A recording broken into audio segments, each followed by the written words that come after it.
ಜೀವನ್ ಒಂದ್ ಕಡೆ ಕುಮಾರ ಕೃಪವೇ ಬೇಕು ಅಂತ ಹೇಳ್ಬಿಟ್ಟು ಡಿಕೆಶಿ ಯಾಕಾಗಿ ಪಟ್ಟನ್ ಹಿಡಿದು ಕೂತಿದ್ದಾರೆ ಒಂದಷ್ಟು ಅದರ ವಿಶೇಷತೆಗಳೆಲ್ಲ ಏನಿದೆ ಅಂತ ನಮಗೆ ಗೊತ್ತಿರುವಂತದ್ದು ಮತ್ತೊಂದು ಕಡೆ HDK ಕೂಡ ವ್ಯಂಗ್ಯವಾಡ್ತಾ ಇದ್ದಾರೆ ಇನ್ನ 8 ವರ್ಷ ಮುಂದುವರಿತೀನಿ ಅಂತ ಹೇಳ್ತಿದ್ದಾರೆ ಇನ್ನ 5 ವರ್ಷಕ್ಕೆ ವಿಧಾನಸೌಧ ಏನಾಗಬೇಡ ಅಂತ ಹೇಳ್ಬಿಟ್ಟು ಸೊ ಏನಾಗಬಹುದು ಇದು ಅಲ್ಲೇ ಬೇಕು ಅಂತ ಯಾಕೆ ಡಿಕೆಶಿ ಅವರು ಕೇಳ್ತಾ ಇರುವಂತದ್ದು ಇದಕ್ಕೆ ಒಪ್ಕೊಳ್ಳಲಾಗತ್ತಾ ಅಥವಾ ಬೇರೆ ಪ್ಲಾನಿಂಗ್ಸ್ ಏನಾದರೂ ಮಾಡಲಾಗತ್ತಾ ಅಂತ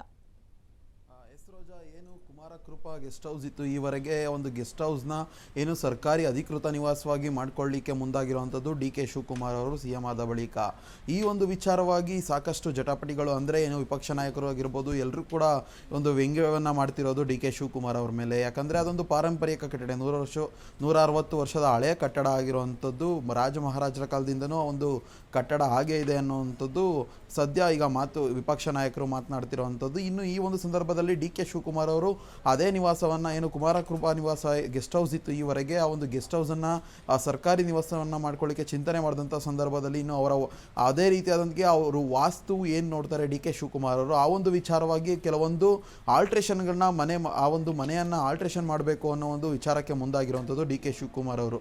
ಅದರಲ್ಲಿ ಪ್ರಮುಖವಾಗಿ ಉತ್ತರಾಭಿಮುಖವಾಗಿ ಏನೊಂದು ಬಾಗಿಲು ಬೇಕು ಅಂದ್ಬಿಟ್ಟು ಆ ಕಡೆಯಿಂದನೇ ಆ ಒಂದು ಜಾಗದಿಂದನೇ ಓಡಾಡಬೇಕು ನಾನು ಅನ್ನೋ ಒಂದು ರೀತಿಯಲ್ಲಿ ಆಲ್ಟ್ರೇಷನ್ ಮಾಡಲಿಕ್ಕೆ ಮುಂದಾಗಿರೋದು DK ಶಿವಕುಮಾರ್. ಈ ಒಂದು ವಿಚಾರಕ್ಕೆ ಈಗ ಕೇಂದ್ರ ಸಚಿವರಾದಂತಹ ಕುಮಾರಸ್ವಾಮಿ ಅವರು ಕೂಡ ಲೇವಡಿಯನ್ನು ಮಾಡಿದ್ದಾರೆ. ಯಾಕಂದರೆ DK ಶಿವಕುಮಾರ್ ಅವರು ಈಗ ಆಲ್ರೆಡಿ ಹೇಳಿದ್ದಾರೆ 8 ವರ್ಷ ನಾನೇ CM ಆಗಿರ್ತೀನಿ ಅಂದ್ಬಿಟ್ಟು.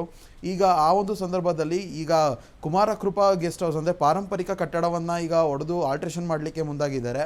ಇನ್ನು ಮುಂದೆ 8 ವರ್ಷ CM ಆದರೆ ವಿಧಾನಸೌಧವನ್ನು ಏನು ಮಾಡಬಹುದು ಅನ್ನೋ ಒಂದು ವ್ಯಂಗ್ಯವನ್ನು ಆಡಿರುವಂಥದ್ದು ಕುಮಾರಸ್ವಾಮಿ ಅವರು. ಆದರೆ ಇದು ಏನು ಪಾರಂಪರಿಕ ಕಟ್ಟಡ ಇದೆ ಕುಮಾರಕೃಪಾ ಕಟ್ಟಡ ಆ ಒಂದು ಕಟ್ಟಡವನ್ನು ಆಲ್ಟ್ರೇಷನ್ ಮಾಡಲಿಕ್ಕೆ ಮುಂದಾಗಿರುವಂಥದ್ದು ಎಲ್ಲರೂ ಕೂಡ ಕಡೆಗಣನೆ ಅಂದರೆ ಏನೊಂದು ಇದನ್ನು ಯಾರೂ ಕೂಡ ಒಪ್ಪುವುದಿಲ್ಲ. ಯಾಕಂದರೆ ಪಾರಂಪರಿಕ ಕಟ್ಟಡಗಳು ಹಾಗೇ ಇರಲಿ ಅನ್ನುವಂಥದ್ದು ಎಲ್ಲರ ಅಭಿಪ್ರಾಯ ಆಗಿರುವಂಥದ್ದು. ರೋಜಾ ರೈಟ್, ಥ್ಯಾಂಕ್ ಯು ಜೀವಂತ ಮೇಲೆ ಅಪ್ಡೇಟ್ಸ್ಗಾಗಿ.